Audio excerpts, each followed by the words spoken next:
Hello, everyone, and welcome to English Podcast Lab. Today, we're going to take a magical journey through a bedtime story called The Dream Weaver's Lantern. It's a story about a brave girl, Clara, and a dream weaver who lights up the night with enchanted dreams. But that's not all, we'll also learn some wonderful new words along the way. These words are perfect for improving your English vocabulary, and they come straight from the magical world of our story. So, grab a cozy blanket, relax, and let's explore together. By the end of this lesson, you'll not only understand the story, but also be able to use 15 new words in your daily English.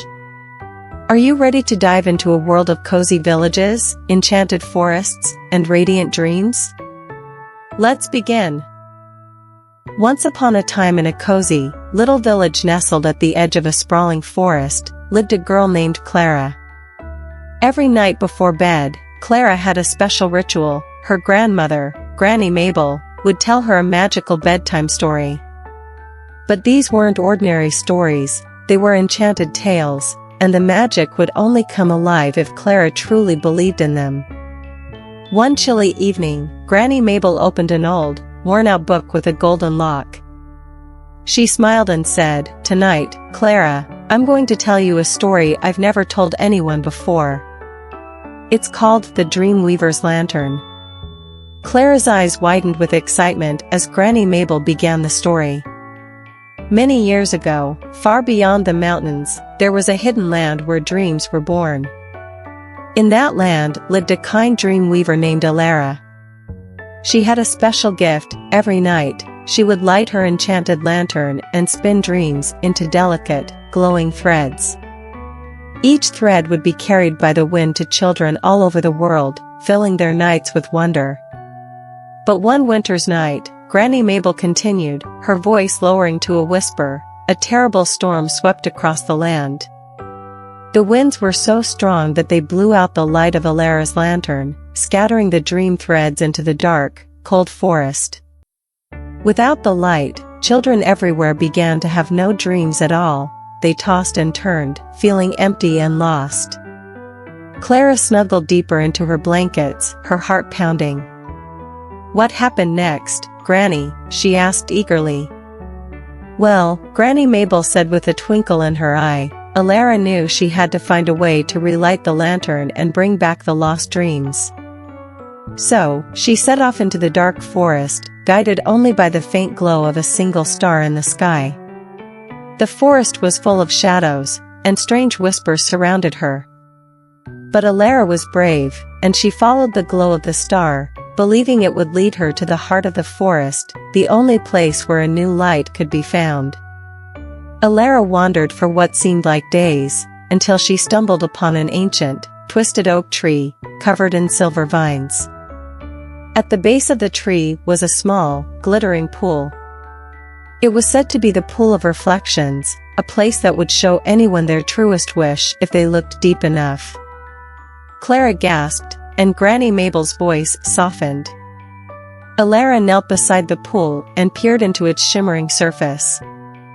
She saw not just her own reflection, but the faces of all the children who had lost their dreams. With a heavy heart, she wished for the lantern to light up again, brighter than ever before. And just as she whispered her wish, the silver vines of the oak began to glow, and a tiny, golden flame appeared in the center of the pool. Alara cupped her hands around it, and the flame leapt into her lantern, filling it with a warm, radiant light. She hurried back to her workshop, and that night, she spun the most beautiful dreams anyone had ever seen. Dreams of laughter, adventure, courage, and love. Clara sighed with relief, her eyelids growing heavy. "Did the children get their dreams back, Granny?" "Oh yes, my dear," Granny Mabel said, smoothing Clara's hair. From that night on, Alara's lantern shone so brightly that it could be seen by every child, even on the darkest of nights.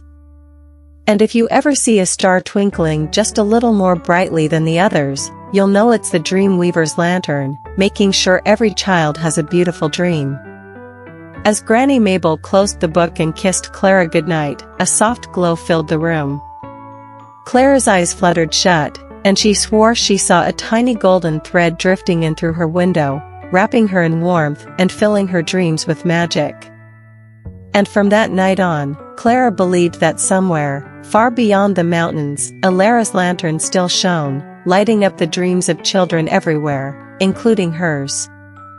And so, every night before bed, she'd whisper to the stars, "Thank you, Dream Weaver, for the stories that make the night come alive."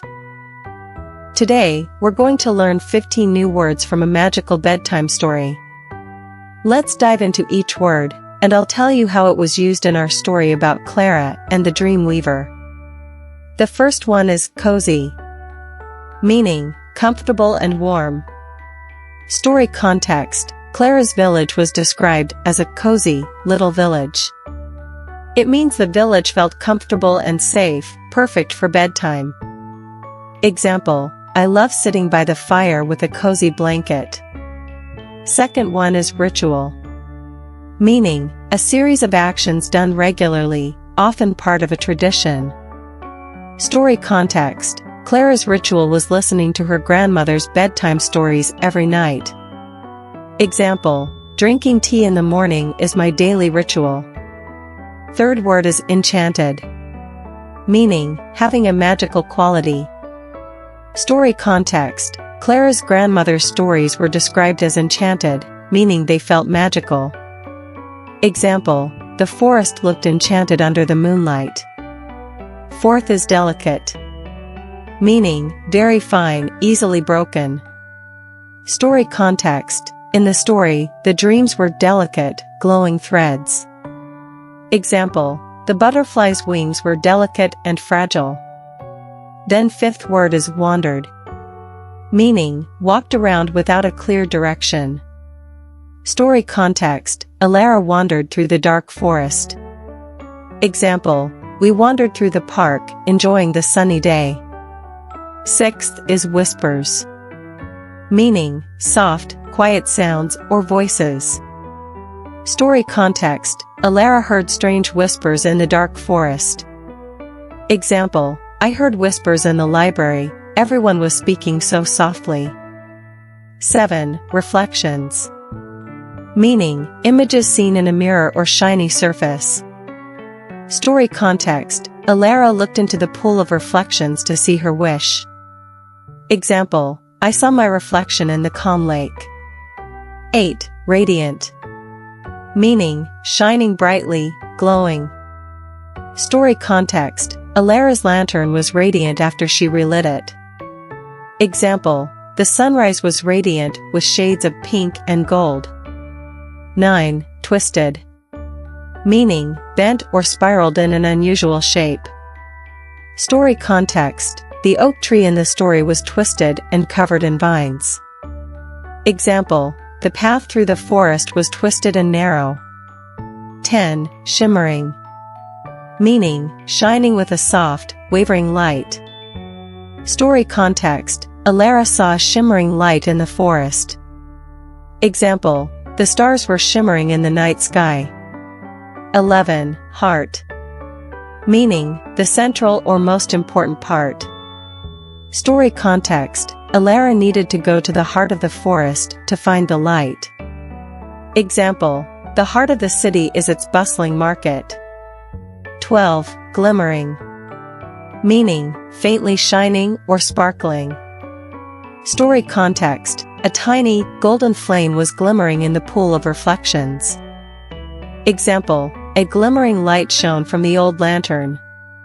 13. Threads, meaning thin, long pieces of material, can symbolize connections or magic. Story context: the dreams were spun into glowing threads. Example: I saw silver threads in the spider's web. 14. Ancient, meaning very old, from a long time ago. Story context: the oak tree in the story was described as ancient. Example: we visited ancient ruins during our vacation. And the last word is brave, meaning, showing courage, not afraid of danger. Story context: Alara was brave as she faced the dark forest. Example: the firefighter was brave to enter the burning building. And that brings us to the end of our magical journey through the Dreamweaver's lantern. I hope you enjoyed the story and discovered how each new word fits into the enchanted world of Clara and the Dreamweaver. Today, we learned words like cozy, delicate, brave, and many more that can make your English more colorful and expressive. Remember, each word we explored has its own special story, just like in the tale we shared. Try to use them in your own stories or conversations. You'll find they add a little magic to your English. If you'd like to see more stories like this or learn more new words, don't forget to like, subscribe, and comment below. And remember, every word you learn is like a glowing thread in your journey to becoming a better English speaker. Thank you for joining me on this adventure. Keep dreaming, keep learning, and I'll see you next time for another exciting lesson.